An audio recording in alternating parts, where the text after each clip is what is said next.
Welcome to This Explainer. Okay, so today we're unpacking a story that honestly sounds like a Hollywood thriller, but it is actually pulled straight from declassified US government documents. We are looking at a bizarre, multi-million-dollar CIA operation that literally involved supernatural espionage, psychic spies, and a global hunt for one of the most powerful, ancient religious relics in human history. So let's just dive right into it. Picture this with me. The date is December 5th, 1988. As part of a highly classified program, a man known only as Remote Viewer Number 32 is sitting in a chair, completely blindfolded. A CIA officer hands him an envelope, and inside that envelope, just a piece of paper with map coordinates. No name, no country, no context whatsoever. The man doesn't even know what he's looking for, but then he just begins to speak.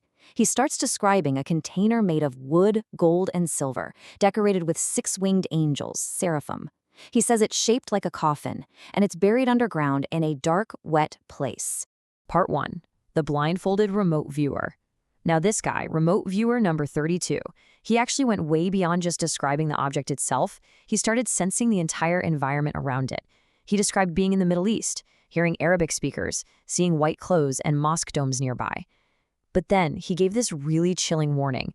He flat out stated that this container was protected by an unknown, highly destructive force, and that anyone who tried to open it without permission would be destroyed. So how exactly was a blindfolded guy coming up with all these hyper-specific details? Well, it's a technique called remote viewing.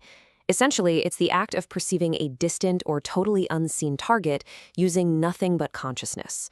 There is no physical presence, no map, no satellite image, and zero technology involved. It relies entirely on the human mind. And while I know that sounds straight out of science fiction, I really want to emphasize that this was a concept taken incredibly seriously by the United States government and military intelligence at the time. Section 2. Project Stargate's origins. You might be wondering, why on earth was the government testing psychic abilities in the first place? Well, we have to rewind to the 1970s. Cold War paranoia over Soviet psychotronic warfare pushed the U.S. to fund their own highly classified consciousness research at the Stanford Research Institute. Basically, the U.S. decided that if the Soviets were testing the limits of human consciousness to spy on targets without physically being there, they absolutely had to do it too. And let me tell you, they did not hold back. A staggering $20 million of U.S. taxpayer money was poured into this paranormal research initiative, which eventually became known as Project Stargate. They recruited former police officers and military personnel who claimed to have cognitive abilities. And the truly wild part here? They actually had some astonishing hits.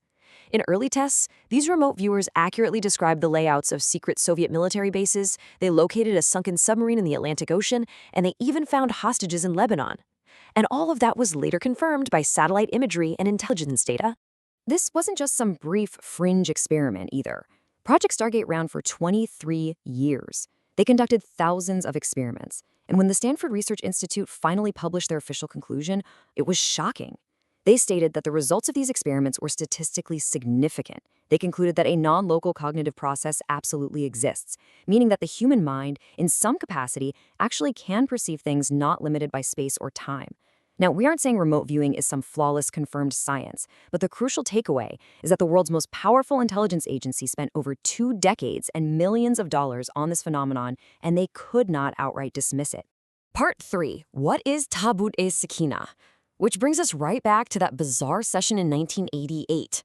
Unlike the usual military bases or lost submarines, the target for Remote Viewer Number 32 was an ancient religious relic.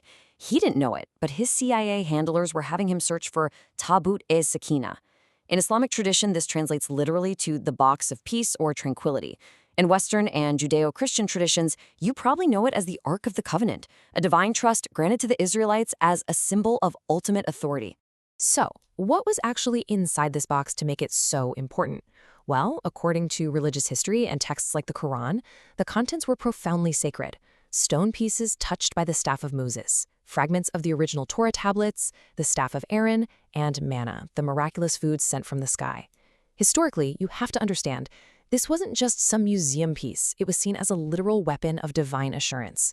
Ancient texts describe how the ark was carried into wars, and whoever possessed it was guaranteed victory, radiating this powerful protective energy. If we trace the historical weight of this, it literally spans millennia.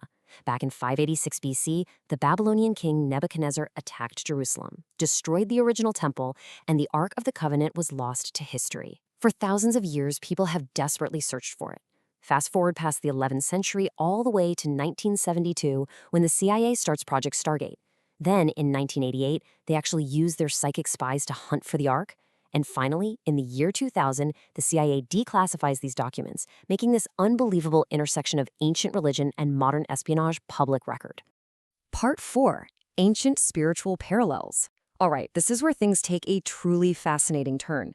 The abilities the CIA spent 23 years and $20 million trying to unlock through science and protocols, they were already deeply documented centuries earlier by ancient spiritual traditions. What modern intelligence agencies were calling a breakthrough in cognitive science, ancient mystics called a natural byproduct of spiritual purification. Let's look at how two major traditions define this exact same phenomenon. Way back in the 11th century, a revered Sufi saint named Dada Ganj Bakhsh, who lived in Lahore, wrote a comprehensive book called Kashaful Mahub. In it, he details the concept of kash, an Arabic word meaning lifting the veil. It's a state of divine awareness. Dada Ganj Bakhsh wrote that when a person purifies their heart and breaks their attachments to the material world, God literally lifts the veil from their heart, allowing them to see the unseen without physically traveling anywhere. And this wasn't just theory to him. He documented over 300 individuals who possessed this exact capability. And you know what? This brilliant insight isn't limited to Islam. In Hinduism, there is practically an identical tradition known as Divya Drishti, which translates to divine sight. It is the ability to perceive realities way beyond the limitations of the physical eye, achieved through intense spiritual practice or sadhana. A really famous example of this is in the Bhagavad Gita, where Lord Krishna grants Divya Drishti to the warrior Arjuna so he can witness Krishna's true universal form.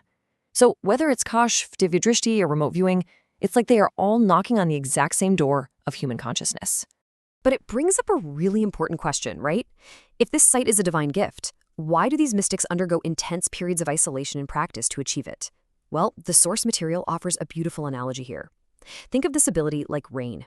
As a human, you cannot artificially create rain. It only falls by a higher power's decree. However, you can build a flat roof, stand directly underneath it, and position yourself perfectly to catch that rain when it does fall. Spiritual practices, like a 40-day seclusion, aren't about engineering the power to see the unseen. They are about positioning the soul to receive the gift when the veil is finally lifted. Part 5. Science versus divine gift. Let's really look at the difference between the modern military approach and centuries of mystic tradition. The contrast here is honestly pretty wild. The CIA was essentially trying to use coordinates, training protocols, and highly monitored scientific sessions to engineer a mechanical skill. Sufi mystics, on the other hand, use seclusion to engineer their own souls, entirely detaching from worldly desires. The source material puts it perfectly. The CIA's remote viewers were trying to blindly pick a lock, and that is exactly why their results were often unreliable. Sometimes they were spot on, but sometimes they were completely wrong, because human effort is inherently flawed. The mystics, however, already held the key. Because their sight was considered a divine gift, it was perfect and absolute. Part 6. The ultimate unsolved mystery. So why? Why did a massive global superpower try to pick this specific lock? Why did the CIA spend their time and money searching for the Ark of the Covenant? It definitely wasn't just historical curiosity. As we learned earlier, religious texts claim that whoever brings the Ark into battle achieves victory. It is the ultimate symbol of divine authority.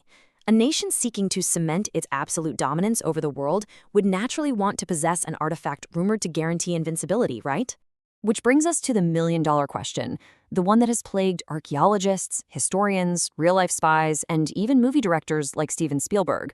Where is the Tabut-e-Sakinah, the Ark of the Covenant? Right now. Now, there are a few huge theories out there. Some prominent ones suggest it's hidden in Jordan or deep beneath the Temple Mount in Jerusalem. But the most compelling theory connects to a church in Ethiopia, the Church of St. Mary of Zion. The priests there claim to actually hold the Ark, and it's guarded by a single monk. Now think back to what remote viewer number 32 saw. He described a Middle Eastern proximity, hearing Arabic speakers, and seeing mosque domes. Ethiopia fits this demographic and geographic overlap incredibly well, which just adds this totally bizarre layer of credibility to that CIA psychic session. But, maybe the real answer isn't about where it is, but when it is meant to be found. I want to leave you with this final chilling thought from those 1988 CIA declassified documents. When describing the intense unknown force protecting the Ark, remote viewer number 32 stated verbatim, "The container will open only when the time is right." Despite $20 million and decades of research, the CIA couldn't retrieve it. For thousands of years, entire empires have failed to find it. It really makes you wonder, is the unseen world truly out of our reach? Or are we all just waiting for the right time? Thank you so much for joining me on this explainer. Keep questioning the world around you.